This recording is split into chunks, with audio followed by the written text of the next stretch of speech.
एक चरित्र में बड़ी विशिष्ट बात पाई गई। देखो, सदन जी का जो जन्म है, इसी से हमें ये पता चलता है कि भगवान केवल भाव देखते हैं। सदन कसाई ताकि नीकी कसियाई, जैसे बाराबानी सोने की कसौटी कसियाई है। जीव को न बध करें ए पे कुलाचार ढरें, बेचे मांस लाए प्रीति हरि सो लगाई है। गंडकी को सुत बिन जाने तासों तोल्यो करे, भरे दृग साधु आनि पूजे पे न भाई है। कही निस सुपने में वाही ठोर मुंह को देवो, सुनो गुण गान रीझो ही की सच्चाई है। सदन जी का जन्म कहाँ हुआ? कसाई कुल में, जहां पशुओं का वध करना एक स्वाभाविक वृत्ति है। निंदनीय किसी भी जीव की हिंसा करना निंदनीय कार्य है। देखो, कभी कभी ऐसे महापुरुषों का प्रभाव प्रकाशित होता है कि कुल कर्म छू भी नहीं सकते। सदन जी जैसे स्वर्ण कसौटी पे कसा जाए तो खरा निकले, ऐसे खरे महाभागवत थे। उनके हृदय में एक बार कुछ रिश्ते नातेदार आए, बच्चे ही थे, तो पिता एक छोटा बछड़ा लाए थे। वहां तो कटते ही रहते थे। पिता ने कहा कि ज्यादा तो इसमें मांस नहीं, इसकी टांगों में मांस से पहले तो फिर अपने अतिथि का स्वागत करते हैं।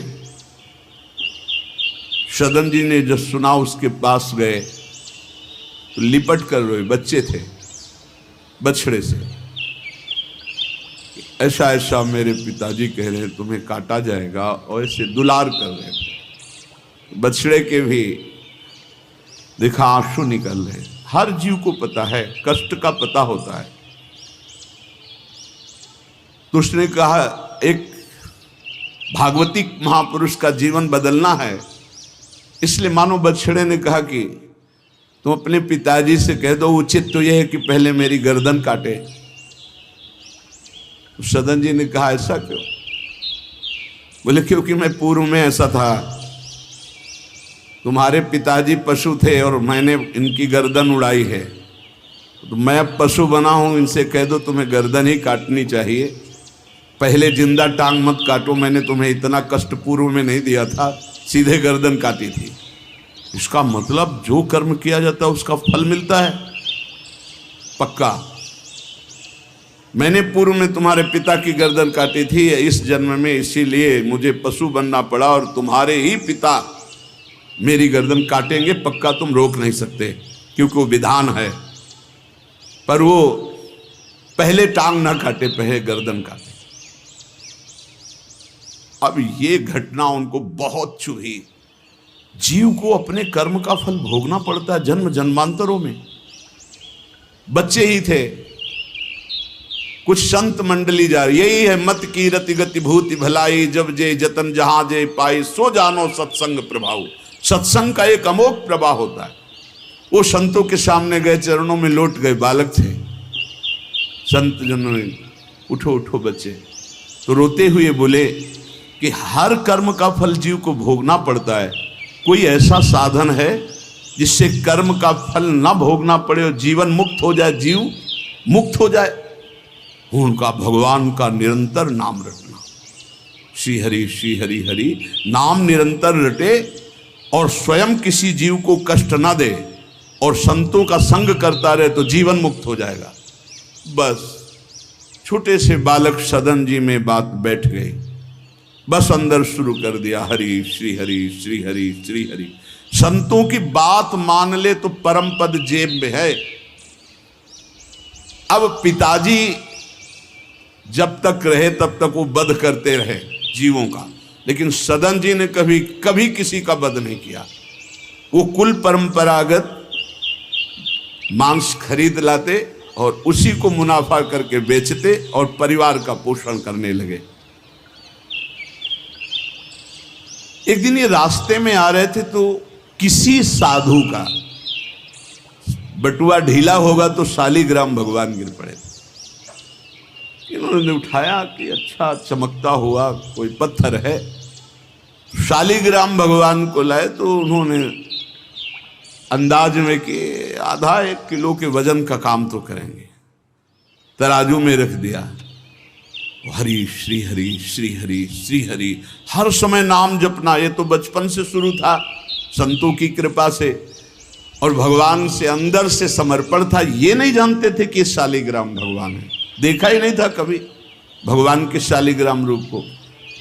अब जैसे कोई कहता कि 5 किलो दो तो 5 किलो शालिग्राम बन जाते, 2 किलो तो 2 किलो दो। अब तो बहुत बढ़िया काम की बाट बदलने की जरूरत नहीं, एक ही बाट में जितना मांगो उतना दे दें और ठीक वजन उतना ही होता, कभी किसी को संशय नहीं हुआ। एक दिन वो संत समागम करते ही थे तो एक संत भगवान आए। कोई इनके यहाँ ये भेद नहीं मानता था कि ये अमुक कुल की, क्योंकि इतने महाभागवत थे।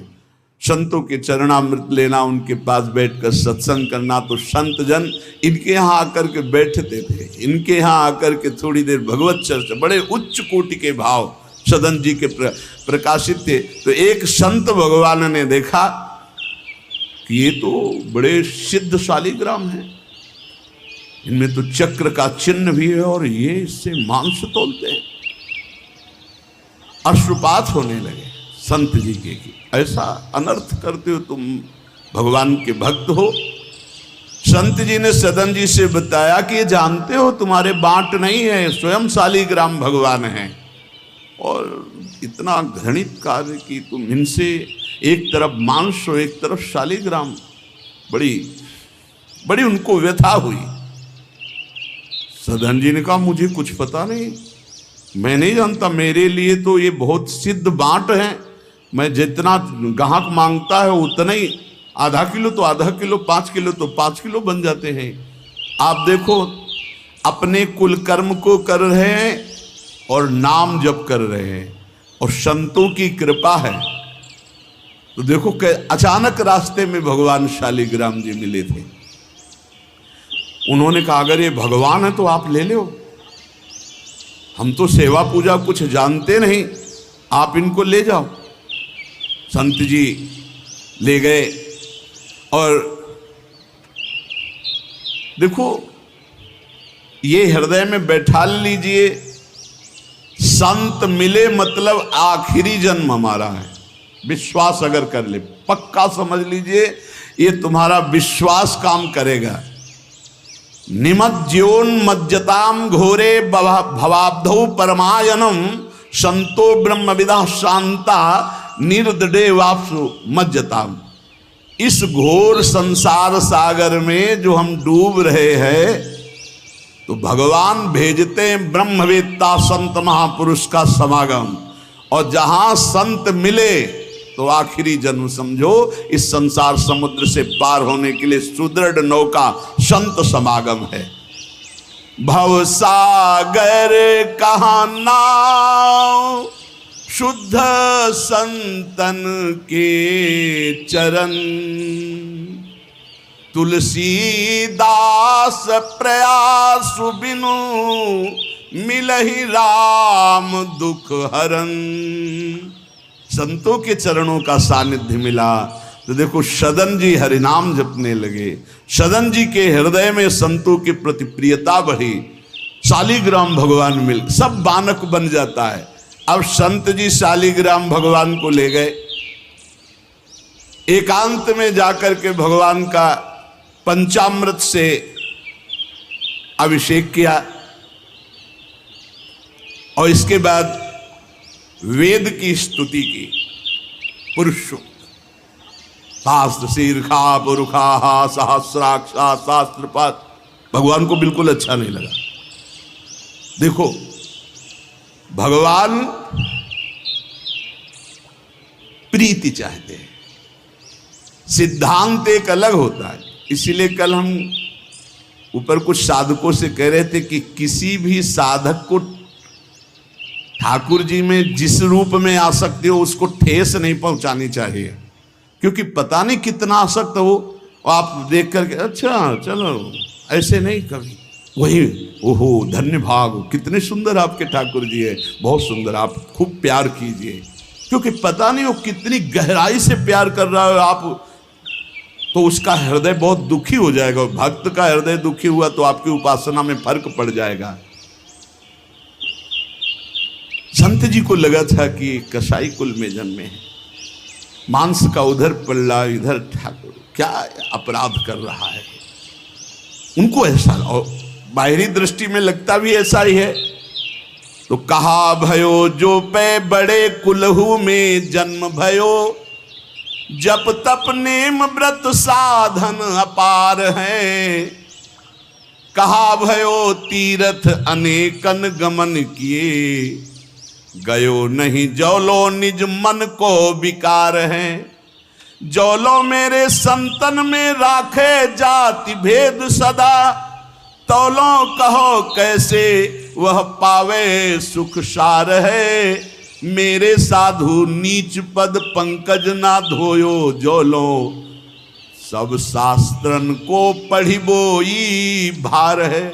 जरा भी भाव किसी भी संत जो भगवत मार्ग के प्रति के, जाति पक्ष में रूप पक्ष में इनके तेज तो है नहीं, ये तो ऐसे बिल्कुल नहीं, सावधान, पता नहीं कौन किस कोटि का, उच्च कोटि का महापुरुष आपका चिन्ह। उन संत बहुत अच्छे संत थे, पर उनके मन में बात आ गई कि जाति के तो कसाई ही, काम तो नीचे ही है, मांस। देखो, नहीं जाना भगवान की महिमा, हम समझ रहे थे उच्च कोटि के, और वो बहुत उच्च कोटि के महापुरुष सदन जी, निरंतर नाम जप। और एक खास बात थी सदन जी में, दैन्यता, कि मैं तो किसी योग्य नहीं, और उनको पता भी नहीं था कि शालिग्राम भगवान हैं। तो लेके आयो साधु, मैं तो बड़ो अपराध कियो अभिषेक, सेवा करी पे न भाई है। ये तो प्रभु रीझे तो पे जोई, चाहो सोई करो गरो भरी आयो, सुनिमति बिसराई है। यही हरि उरधारी डारी दियो कुलाचार, चले जगन्नाथ देव चाह उपजाई है।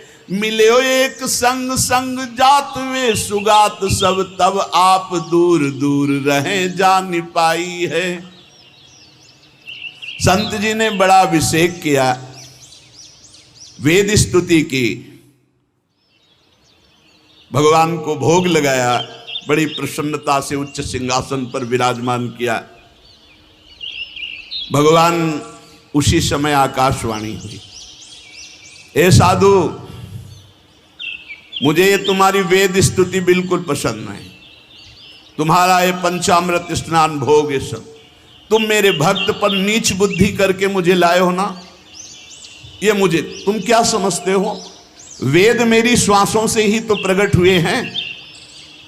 वेद क्या है, भगवान की श्वासों से वेद का प्रादुर्भाव हुआ। सो हरि पढ़े ये अचरज भारी, चारों वेद भगवान के श्वासों से प्रकट हुए। जाकी श्वास वेद श्रुतिचारी, जिनकी श्वासों से चारों वेदों का प्रादुर्भाव हुआ। मैं वेद की स्तुति और गंगा जल से उतना प्रसन्न नहीं होता जितना मैं अपनेपन के भाव से, मेरे सदन जी हैं और मैं सदन जी का हूं, मैं बिल्कुल तुम्हारी सेवा से प्रसन्न, मैं अपराध मानता हूं कि तुम वहां से मुझे लाए हो। साधु जी यह बात सुनकर एकदम घबरा गए, शालिग्राम भगवान को लिया, दौड़ते हुए सदन जी के पास गए और गदगद स्वर में कहा, मैंने भारी अपराध कर दिया, ठाकुर जी को अप्रसन्न कर दिया। मैंने आपके प्रति भाव किया कि आप कसाई कुल में आपका अधिकार ठाकुर का नहीं है, इसलिए आप ठाकुर जी को नहीं जानते हो, आप ऐसा ये लो। ठाकुर जी अप्रसन्न हो गए हमसे, हमने तो पंचामृत से गंगा जल से सब अभिषेक किया, पुरुष सूक्त का पाठ किया। ले इस श्री ठाकुर जी को आप स्वीकार करो। विधि पूर्वक सेवा से ठाकुर जी प्रसन्न नहीं हुए, अपनेपन से ठाकुर जी को सबसे ज्यादा अपनापन, प्रेम भाव। सदन जी शालिग्राम भगवान अब जो देख रहे हैं वो दूसरा भाव है। ये भगवान है, मुझे तो अभी तक पता ही नहीं था। साधु जी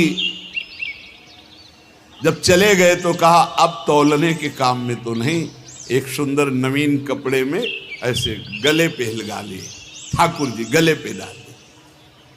भगवान रीझते हैं भक्त की अपनेपन की प्रीति में, जो चाहे वो प्राप्त कर सकता है, सिर्फ अपनापन प्रभु को चाहिए। हम यही कहते हैं बार बार कि अपनेपन पे कुल्हाड़ मत चलाओ, विश्वास पर कुल्हाड़ मत चलाओ। साधना बने ना बने, लेकिन हमारे माई श्यामा जी को राज पार हो जाओगे, हमारी बात मान लो। श्री जी सिर्फ अपनेपन को देखती, सिर्फ अपनेपन को। अवगुण करे समुद्र सम गणत न अपनो जान, राय के संभजन को मानत मेरु समान। श्री सदन जी ने निज हृदय से लगाया और आंसू बहने लगे कि प्रभु मुझे तो आपका ज्ञान ही नहीं कि आप भगवान हो। आंसुओं से अभिषेक हुआ। नाथ अभी तक तो मैं आपको जानता नहीं था, बड़ा अपराध हुआ, लेकिन आज मैं, जब आप हमें इतना प्यार करते हैं, जब साधु ने बताया कि मुझे भगवान ने कहा है कि मैं जितना सदन जी को प्यार करता हूं, उनकी मैं भावना से प्रसन्न, तुम्हारी सेवा से नहीं, उनको अद्भुत वैराग्य हो गया। बोले आज के बाद घर परिवार में ही नहीं रुकूंगा, अब केवल भगवान का होकर वैराग्य भाव से जीवन भगवान को समर्पित करता हूं। शालिग्राम जी गले में टांगे और कहा पहली यात्रा जगन्नाथपुरी, पहले जगन्नाथ जी के दर्शन करूंगा जाकर, पूरा जीवन अब भगवान के लिए। भगवान देखो कैसे कृपा करते। बचपन में संतों से उपदेश मिला, नाम जब शुरू किया, ऐसे उच्च कोटि के महात्मा के ऐसा कार्य करने पर भी सब संत उनके यहाँ जाते थे, और उसका परिणाम हुआ कि घोर वैराग्य युक्त होकर भगवान के अनुराग में घर से चल दिए। श्री सदन जी कुटुंब, परिवार, कुल, व्यापार सब छोड़कर जगन्नाथ जी के दर्शन के लिए चले। कुछ दूर चलने पर यात्रियों का समुदाय दिखाई दिया जो जगन्नाथपुरी जा रहे थे, तो उनके संग हो गए। जब उन लोगों ने, कुछ ने पहचान कर ली कि अरे तो कसाई कुल के हैं, और तो सब दूर दूर छूना भी नहीं चाहते थे। यही बहुत बड़ी चूक हो जाती है, जो भगवान को समर्पित हो जाए उसमें कभी जाति पक्ष ना देखे, नहीं, बहुत बड़ी हानि हो जाती है। राजसूय यज्ञ में स्वपच वाल्मीकि को आदर सहित पवाकर पूर्ण यज्ञ करवाई भगवान ने। ये बात ध्यान रखना है, अपने जात अभिमान में आकर कभी किसी भक्त का अपमान न कर दे कि वो नीच कुल का है, ऐसा कुछ। जब ये देखा सदन जी ने कि ये लोग घृणा करते हैं हमसे, तो खुद अलग हो गए। सदन जी बड़े पुलकित है कि आज जगन्नाथ जी के दर्शन होंगे। एक जगह देखा, गौएं पानी पीने के लिए लालायित हैं, एक आदमी बाल्टी से पानी निकाल तो गौओं को डंडा मारने लगा। सदन जी ने कहा क्यों, पानी क्यों नहीं पीने देते? तो बोले इतना गहरा कुआं है, घसीटने से हमारे हाथ दर्द होते, अपने घर के लिए ले जाएंगे कि इनको पिलाएंगे? तो उनका अगर आप कृपा करें कुछ समय हमें दे दें बाल्टी और मैं भरूं। तो बोले मुझे फिर कोई परेशानी नहीं। भर भर करके 2500 गाय थी, सबको पानी पिलाया। शाम हो गई, पानी खींचने में, पिलाने में समय लगा, तो उन्होंने सोचा गांव में भिक्षा मांग लेते हैं और आज रात्रि कहीं एकांतवास कर लेते हैं, सुबह जगन्नाथ जी के दर्शन करेंगे। तो आयो मग गाँव भिक्षा ले नई ठाव गयो, नयो रूप देखी को तियारी जी परी है, बैठो याही ठौर करो भोजन निहोरी कहो, रहो निसि सोई आई मेरी मति हरी है, ले वो मुँह को संग गरो काटो तो न होए रंग, बूझी और काटी पति ग्रीव पे न डरी है, कही अब पागो मोसो ना तो कौन तो सो मोसो सुर करी उठी इन मार्यो भीर करी है। बहुत कठिन है वैराग्य लेकर भगवान के मार्ग में परम दयालु स्वभाव श्री सदन जी जगन्नाथ जी के दर्शन करने। रास्ते में एक घर में आवाज लगाई भिक्षाम दे। भगवान की लीला, एक स्त्री निकली भिक्षा ले, देखा रूप तो जो भगवान का नाम जप करते हैं, भगवान आश्रित होते हैं, उनका रूप अलौकिक होने लगता है। एक दिव्य आकर्षण होता है जो सबके चित्त को आह्लाद प्रदान करता है, क्योंकि आनंद स्वरूप भगवान का निरंतर चिंतन होता है। उसके प्रभाव से मुखाकृति में एक अद्भुत लावण्य, एक अद्भुत आकर्षण होता है। वो स्त्री ने देखा कि नवयुवक भिक्षुक तेजस्वी, वो रीझ गई, देखते ही रीझ गई और उसने कहा कहीं मांगने की जरूरत नहीं, आप यहां बैठो और भोजन करो। सदन जी ने कहा हमें पाना तो है ही, जब आप पवाने के लिए कह रही तो पवा दीजिए। स्वाभाविक, क्योंकि अभी वैराग्य मार्ग में निकले। उस स्त्री ने प्रार्थना की, भोजन बना के पवाया और कहा प्रभु यदि आज रात्रि यहीं विश्राम कर लें तो आपको क्या, सुबह जगन्नाथपुरी चले जाइए। आपने उस स्त्री के विशेष आग्रह को स्वीकार करके उसके घर में शयन करना स्वीकार कर लिया। जब उसके पति सो गए तो रात्रि में उठ करके आई और आपके पास आकर बोली कि मैं आपको देख करके काम से पीड़ित हो चुकी हूं, अतः आप मुझे स्वीकार कीजिए और मैं सदा सदा के लिए आपके साथ के लिए चल दूंगी। सदन जी ने कहा यदि तू मेरा गला भी काट डाले तो भी मैं तुझे स्पर्श नहीं कर सकता, क्योंकि तेरा पति है। अच्छा, उसने गलत अर्थ ले लिया। उसके भाव में आया कि अगर पति है तो ये स्पर्श नहीं करेंगे, अगर पति ना हो तो स्वीकार कर लेंगे। कुआ मदांधो मदना तो रोवा, अंधों में भी अंधा कौन है, बोले जिसमें काम जागृत हो जाए। वो ऐसे काम से व्याकुल हो गई कि सोते हुए अपने पति का बिल्कुल भी प्रियता न रखते हुए गला काट दिया और आकर बोली सदन जी से, अब मुझे स्वीकार करो, आपको पति का भय था ना, गला काट दिया। सदन जी ने कहा कि तू कितनी नीच है,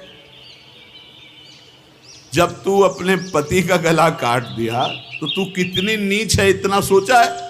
वैसे ही मैं तुझे स्पर्श नहीं करता, अब तो तुझे देखना भी नहीं।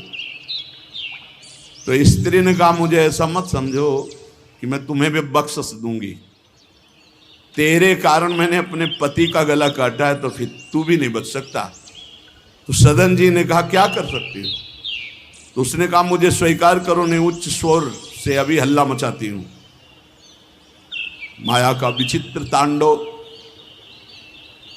और मैं जोर जोर से सबको कहूंगी कि ये मेरे साथ गलत करना चाहता था, मैंने रोका, मेरे पति ने रोका, मेरे पति का गला इसने काट दिया, इसलिए अभी कहती हूं मैं आजीवन तुम्हारे साथ रहूंगी, मुझे ले चलो। सदन जी ने कहा गला कटवाना बर्दाश्त है, लेकिन स्पर्श नहीं कर सकता। ये सब चूकों की चूक का पूर्ण आहुति, इससे पूर्णता हो गई। मैं धर्म के विपरीत नहीं चल सकता, तू चाहे मेरा गला तू काट दे या समाज से कटवा दे। सदन जी भगवान के भक्त थे, भोले भक्त होते हैं भगवान के, ज्यादा बुद्धि नहीं लगाते हैं, नहीं तो रुकना ही नहीं चाहिए था या उसी समय भाग जाना चाहिए था, भागना चाहिए था।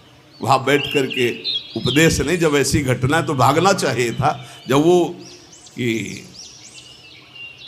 प्रश्न करने के बाद जब सदन जी ने कहा कि तुम्हारा पति है, तुम ऐसा कैसा दुराचार पूर्ण भाव रखती हो, तुम मेरा गला काट दो तो भी तुम्हारा स्पर्श नहीं कर सकता। अब तो उसने देखा कि ये हल्ला मचा दिया, दौड़ो दौड़ो देखो ये ऐसा ऐसा।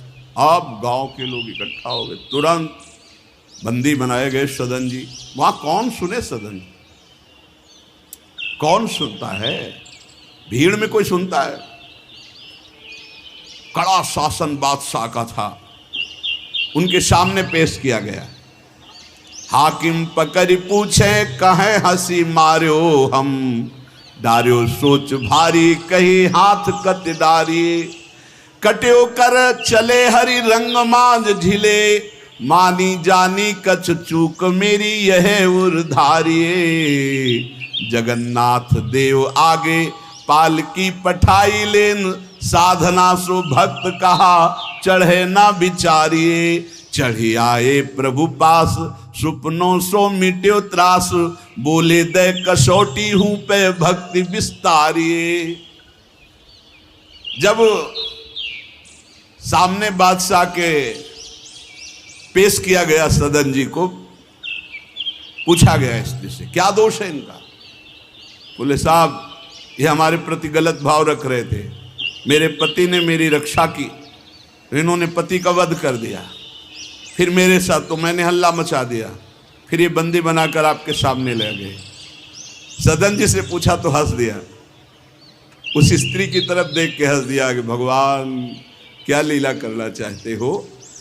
और सदन से पूछा तुमने ऐसा किया, तो बोले जो ये कह रही वही सत्य है। उन्होंने विचार किया कि जन्म जन्मांतरों में हमारे कोई पाप हैं जिनका निस्तार भगवान करवाना चाहते, नहीं तो ऐसा क्यों लीला करते। उन्होंने कहा जो एक कह रही है वही बात मानी जाए। सहम गई स्त्री कि है क्या, वो भक्त को क्या जाने, विरोध नहीं किया सदन ने, यह है धैर्यवान भगवान के भक्त का। उन्होंने कहा जो ये कह रही, क्योंकि जो ही प्यारो करे सोई मोहि भावे, जो ये कह रही थी। भगवान के रहस्य को जानने वाले भक्त ऐसा ही। श्री गदाधर भट्ट जी कथा करते थे, अपार भीड़ एकत्रित हो जाती वृंदावन में आगरे से, लोग सुबह भाग भाग करके अपार भीड़ सत्संग। तो एक कल्याण सिंह जी थे, बड़े जमींदार धनी, और सत्संग का प्रभाव है कि जितेंद्रियता, वैराग्य, भगवत प्रीति ये बढ़ती है। तो जब से उन्होंने सत्संग सुना तो ब्रह्मचर्य का नियम ले लिया, पत्नी से बात नहीं करते थे। अब घर गृहस्थी में तो यही संसारिक सुख है। कई महीने हो गए, वो अपने राजकाज और सत्संग में भाग जाना, सत्संग से आना, बस एकांत में भजन करना। पत्नी ने देखा कि कई महीने हो गए, हमारी तरफ देखना भी नहीं, बातचीत नहीं, ये कहाँ जाते हैं, कौन है ऐसा। तो पता चला गदाधर भट्ट जी क्या। बोले हमारी जिंदगी का कांटा है वो, बड़े सुख चैन से जीवन कट रहा था, जब से सत्संग में गए। अरे दक्ष ने साप दे दिया नारद जी को इसी बात के लिए, साप दे दिया। 2 घड़ी से ज्यादा कहीं तुम टिक नहीं सकते, जाओ साप देता हूं। तो नारद जी ने कहा 24 दूनी 48 मिनट में तो हम बड़ा काम कर लेंगे, तुम साप दे दो कोई बात नहीं। उसने सोचा कि मैं ऐसा मुंह काला करूं गदाधर भट्ट जी का कि कोई सुनने ही ना जाए, तो जब ये कथा नहीं सुनेंगे तो फिर हमसे प्यार करने लगेंगे। इसी ताक में थी कि कैसे क्या करूं। तो देखा उनकी गली में एक भिखारिन मांग रही थी, फटे पुराने कपड़े पहने, गर्भवती थी। फौरन बुलाया और सोने की असरफियां दी। अरे वो तो गली में मांगने वाली सोने की असरफियां मिली। अरे मालकिन तो उनका एक काम है, जितना तू धन कहेगी तुम्हारे परिवार वालों को दूंगी, बस एक काम कर, तू जा करके कथावाचक, जहां मेरे पति कथा सुनने जाते हैं उनका नाम गदाधर भट्ट है, वहां जाके बीच सभा में कह दो कि वैसे तो रोज आते थे और जब से ये हो गया तब से आ नहीं रहे, इसका पालन पोषण कौन करेगा। बस वो समझ गई थी इतने में सब भक्तों की श्रद्धा खत्म हो जाएगी। गली गली मांगने वाली उसको इतना स्वर्ण मुद्रा मिल गई, वो फूली हुई गई और कहा पंडित जी पूरी सभा ऐसे लगी थी। नजदीक जाके जब ये नहीं रहा था तब रोज आते थे, जब से गर्भ रह गया तो आना ही बंद कर दिया। इसका पालन कौन करेगा? बोले बैठो बैठो, बहुत दिनों में आए, बैठो। जिसने गर्भ दिया वही इसका पालन भी करेगा, तुम चिंता क्यों करती हो? खुश शुरू हो गई कि यार ऐसा बड़े त्याग वैराग्य, बड़े उच्च कोटि के महापुरुष गदाधर भट्ट जी बड़े त्याग वैराग्य की बातें करते हो, ये हालत है पीछे की। अरे कुछ लोग कहने लगे हम तो कहते ही थे, शोरगुल शुरू हो गया। और कुछ भक्त थे जो प्राण समर्पित किए थे, उन्होंने कहा ऐसा नहीं हो सकता, ऐसा कदापि नहीं हो सकता, कोई षड्यंत्र रचा जा रहा है। तो उनमें एक बहुत श्रद्धावान और समर्पित थे, उनको बिल्कुल चैन नहीं पड़ा। सोचा अगर सामने से कुछ तो फिर हमारे ऊपर गदाधर भट्ट जी की, और वो समता प्राप्त पुरुष, जैसे सदन जी ने कह दिया जो ये कह रही वही सत्य है, ऐसे उन्होंने कहा कि तुम चिंता क्यों करती हो, जिसने गर्भ दिया वही पालन करेगा, बैठो तुम आराम से सत्संग सुनो। सामने ऐसे तिरछी चितवन से जाकर उसको बुलाया, गदाधर भट्ट नहीं देख पाए, नजदीक गई, पीछे मंच के ले गए, कहा सत्य बोल, कभी तो जानती इनको, कभी मिली है? वो घबरा गई क्योंकि दसियों लोग पीछे पहुंच गए जो श्रद्धावान थे। बोल सच्ची। तो उनका मैंने तो कभी देखा ही नहीं है इनको, ये हमारे पास क्या आएंगे? खोल के दिखाई, इतनी असरफियाँ मुझे मिली हैं और इससे ज़्यादा मिलेंगी। इस बात के कारण मैंने सोचा मेरे परिवार का, अरे तू परिवार के पोषण की सोच रही, लाखों की श्रद्धा की बात है, किसने दिया? तो बोले कोई कल्याण सिंह है, उनकी पत्नी। कल्याण सिंह ने जे ही सुना, गदाधर भट्ट जी ने रोका, सत्संग का मतलब क्या है? बोले सभा में बोल। गदाधर भट्ट जी ने कहा कुछ कहने की जरूरत नहीं है, ये सब भगवान से प्रेरित है। कल्याण सिंह का तुम हमारी आज्ञा का पालन करो, अपनी पत्नी को कठोर शब्द नहीं बोलोगे, लेकिन गृहस्थ धर्म में हो, अपने धर्म का भी तुम्हें पालन करना चाहिए। कल्याण को शांति किया और उसको और भेंट दी और कहा जाओ तुम अपना सुखपूर्वक जियो। जैसे महापुरुष जो स्थिति होते उसमें सबको लगने लगा था। उन्होंने कहा बैठो बैठो बैठो, जिसने गर्भ दिया वही पाल। अब वो तो कह रहे हैं भगवान को लेकर, और लोग समझ रहे हैं कि मामला है। ऐसी सदन जी ने कहा जो ये कह रही वो सत्य है, क्योंकि वो समझ रहे हैं कि भगवान कुछ दंड देना चाहते हैं, तो मैं क्यों बचना चाहूं? भक्तों का बड़ा विचित्र स्वभाव होता, समझ पाना बड़ा कठिन। उन्होंने कहा जो कह रही है सत्य है। जो हाकिम था उसने जब देखा तो उसने कहा मेरा हृदय कह रहा है कि इनके चेहरे से लगता है ऐसे नहीं है, पर ये जब स्वयं स्वीकार कर रहे हैं तो दंड देना ही पड़ेगा। तो इस अपराध का क्या दंड होता है? बोले दोनों हाथ काट लिए जाएं, यहां से दोनों हाथ काट लिए। लेकिन उनकी मुस्कुराहट में फर्क नहीं पड़ा। 22 बाजारों में कोड़े मार मार करके बेहाल किया जा रहा है। हरि बोल के सिवा एक शब्द नहीं निकला ठाकुर हरिदास जी के।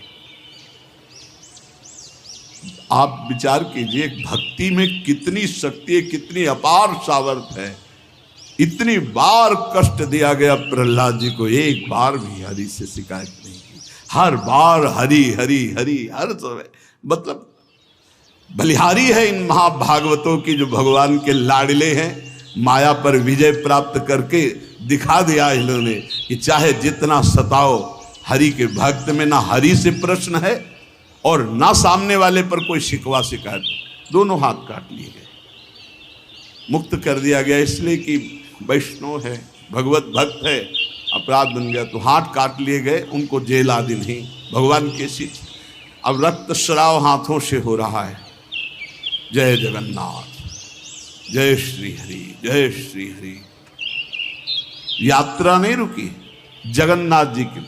जगन्नाथ जी ने तत्काल अपने पार्षदों से कहा मेरे महाभागवत सदन जी आ रहे हैं, तुरंत पालकी लेकर जाओ और उनको बैठाल के लाओ। जगन्नाथपुरी में प्रवेश ही किए थे कि पालकी लिए हुए पार्षद दौड़े, कौन से सदन जी हैं, सदन भक्त किनका नाम है?